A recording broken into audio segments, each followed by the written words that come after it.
আসসালামু আলাইকুম। সিম্পল রেসিপিতে প্যারিস। অনেকের ধারণা এই প্যারিস বানাতে গেলে বেক করতে হয়। আজকের প্যারিসগুলো বানিয়েছি আমি তেলে ভেজে। আর যারা সহজে প্যারিস বানাতে চান, রেসিপিটা অবশ্যই ভালো লাগবে। হাতের কাছে থাকা কিছু উপকরণ দিয়ে ঝটপট আপনিও চাইলে তেলে ভেজে এই প্যারিসগুলো বানিয়ে নিতে পারেন। আজকে প্যারিস বানানোর জন্য প্রথমে আমরা ময়দার ডোটা বানিয়ে নিচ্ছি। 1.5 কাপ নিয়ে নিচ্ছি ময়দা।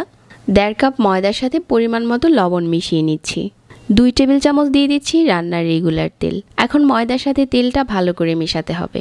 আমি হাত দিয়ে একটু সময় নিয়ে ময়দার তেলটা ভালো করে মিশিয়ে নিয়েছি। তারপর এখানে কুসুম গরম পানি দিয়ে একটা সফট ডো মাখিয়ে নেব। অল্প অল্প করে পানি দিতে থাকবো আর মেশাতে থাকবো। আর এই ডোটাকে অনেকটা সময় ধরে রেস্টে দিতে হবে না, 10 মিনিটের মতো রেস্টে দিলে হয়ে যাবে। ততক্ষণে আমরা প্যারিসের পুর তৈরি করে নিই। 2টা ডিম নিয়েছি, ডিমটাকে ভালো করে ফেটিয়ে নিচ্ছি।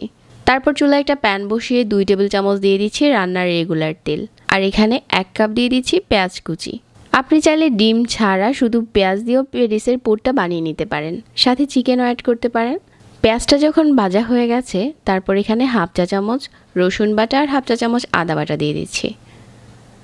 আদা রসুনটা কিছুক্ষণ ভেজে নেওয়ার পর এখানে পরিমাণ মতো লবণ আর 1/4 চা চামচ করে দিয়ে দিচ্ছি গুঁড়া মশলা, মরিচ, হলুদ আর ধনিয়া।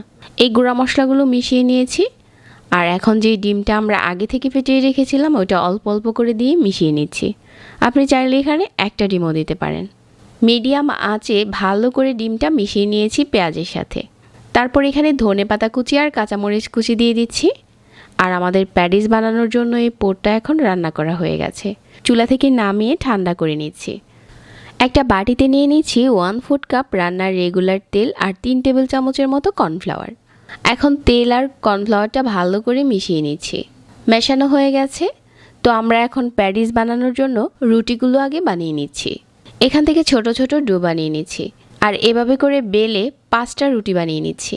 আর রুটিটা অনেক পাতলা করে বেলতে হবে, যাতে ভিতরে হাতটা দিলে সেটা দেখা যায়। আপনি রুটিটা যত পাতলা করবেন আপনার প্যারিস তত ভালো হবে।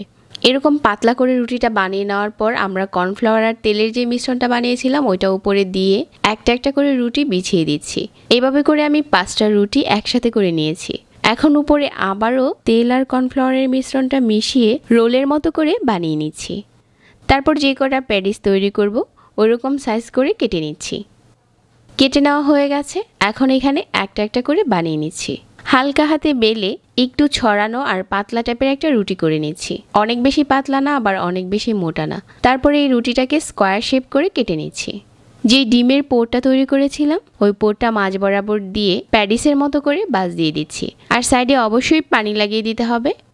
সবগুলো সাইডে পানি লাগিয়ে এরকম করে ভাঁজ দিয়ে একটা প্যারিস বানিয়ে নিয়েছি। আর এভাবেই আজকে সবগুলো প্যারিস বানিয়েছি। এগুলো এখন মিডিয়াম আঁচে তেল গরম করে নিয়েছি আর অল্প অল্প করে দিয়ে ভেজে নিচ্ছি। একটা প্যারিস ভাজতে খুব বেশি সময় লাগে না। কিছুক্ষণ পরে এই উপরটা ফুলে উঠেছে আর ক্রিস্পি হয়ে গেছে, কালারও চেঞ্জ হয়ে গেছে। ঠিক এই পর্যায়ে তেল ঝরিয়ে উঠিয়ে নিচ্ছি। একইভাবে আজকে সবগুলো প্যারিস ভেজে নিচ্ছি। কম সময়ে বানানো যায় আর খেতেও হয় দারুণ মজার। আপনি চাইলে এই প্যারিসগুলো চিকেনের পুর দিয়েও বানাতে পারেন, খেতে আরও বেশি ভালো লাগবে। সহজ রেসিপিতে তেলে ভেজে আজকে প্যারিসটা শেয়ার করেছি। আশা করছি রেসিপি ভালো লেগেছে। আমার এরকম সহজ রেসিপি ভালো লেগে থাকলে চ্যানেল সাবস্ক্রাইব করবেন আর আমাদের ফেসবুক পেজ ফলো করবেন। সবাইকে ধন্যবাদ জানিয়ে আজকে এখানেই বিদায় নিচ্ছি। আল্লাহ হাফেজ।